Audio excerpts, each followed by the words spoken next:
In the words of our eternal donut lord, Kyojo Rengoku, set your heart aflame. All right, meat and potatoes time.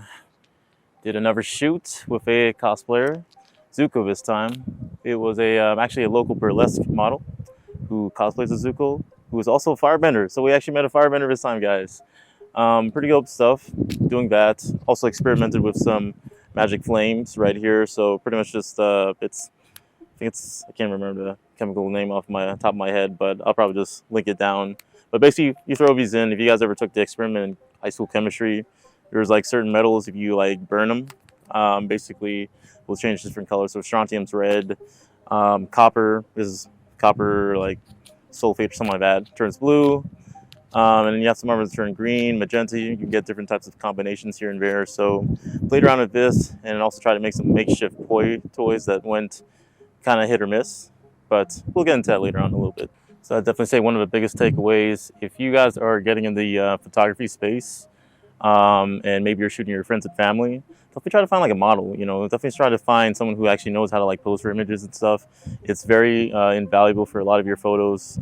It'll basically take it from like being kind of like okay to like really some like phenomenal stuff when you have someone who knows how to like kind of frame themselves and stuff. I kind of had the bonus of having a basically like a firebender, so to speak, but fire breather / fire flesher. And this was really important just because you've seen a lot of my fire stuff that I do. Basically, it's maybe just like a rudimentary stick that I use, wrap it up in some like old shirt, and then just light it on fire. This guy was pretty awesome. So he could basically do fire breathing, fire fleshing as well too. The wind was acting up a little bit that day, so there's not much we could really do, just due to fire safety and all that stuff. So in order to kind of get some good shots, I basically set up some of the video cameras to kind of get some daytime shooting, maybe, kind of add some to the portfolio along with the light painting stuff as well too.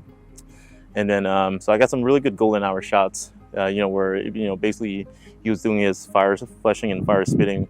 That one was really tricky. And somehow I managed to save the picture just because I was trying to basically expose, I wasn't sure whether I should expose for the ambient or for the fire.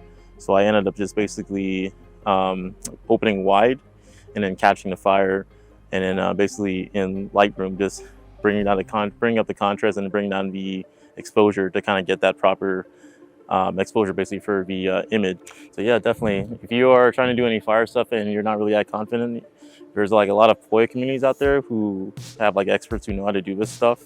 So definitely try to like look into investing in that if you're trying to do fire stuff, and basically be aware of your local laws too for fire stuff as well too, and maybe have like a good explanation in case you get caught too. So yeah, another thing I'd like to add is basically in regards to the copper chloride or copper sulfate I was using, is that it takes a while to burn. So basically for like a while I was swinging it around while it was embedded within the makeshift tool that I had, where it's basically just like the fire stick in a shirt.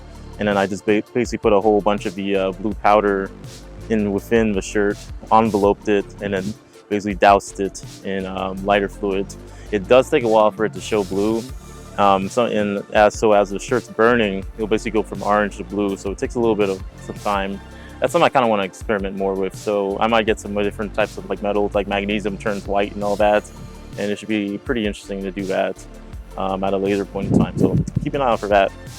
Along the way, I tried but failed miserably at making a homemade poi. So with basically my standard setup that I have with my dog leash whisk tool for steel wool, I thought I could use it with either the blue powder or also with some flames as well too. But I think for the future, I'll just be better off just investing in some actual poi tools and learning how to use those. Hey bird. Was loud. So basically what was going on is that because the whisk had all those openings, it was kind of sending things flying out in a kind of random way. So this is probably like combated with, I don't know, some aluminum foil or something like that, but I think I'm just going to be better off just getting some poi tools. Basically try doing the same thing with some kind of bundle burning, but the whisk just kind of sucks. I think it's just better just to use it for like steel wool and just call it a day. So this time I actually planned the blue hour a little bit better. You'll see in some of the pictures, I'm using like an orange tube, so it's like the Milky orange sunset. I have a pink tube as well too.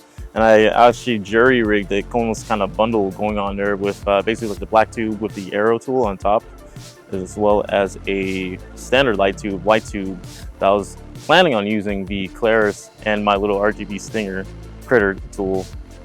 I'm using my Klarus in order to get the strobe through the arrow, and my RGB critter tool to be as the be using as like the standard color, but my Klarus is acting up that day, so I just managed to really just get like a kind of interesting pattern going on with the arrow and the light tube as well. But on the flip side, plus I should probably be saying, a lot of these shots I got for Blue Hour turned out amazing. There was a lot of contrast between Zuko's fire and the light tube and the ambient as well too. So those three aspects going on kind of made for really interesting compositions pretty much. The only thing I'd probably add is just because of the fact that the fire was acting as a like constant light, I would probably add in some flash, which I actually just did a shoot. You'll probably see in the next video where I basically talk about my flash setup that I'm using now, that I got to really great effect. So you'll see more of that as well in the future.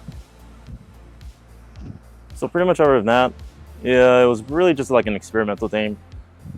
I would say most of my days are like experimental out in the field. I'm always trying to get newer pictures and newer types of concepts and all that stuff. So basically, biggest takeaways for me were, I said getting that nice Blue Hour contrast, instead of having that kind of black background I had in like previous pictures, I actually managed to incorporate Blue Hour really well and actually time it really well with the different colors and different, not only like the different colors, different compositions as well too, getting the hero angles that I get from the lower camera, and then also getting the more kind of standard eye level photos that you'll see a lot of times. So Blue Hour, definitely going to add, definitely talking about the fire as well too. I think it worked really well. Fire is really fun to play around with, provided you get a respect. It'll give you some really good pictures.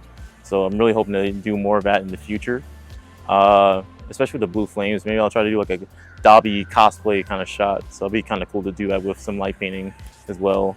Yeah, and then pretty much other than that, here's the pictures.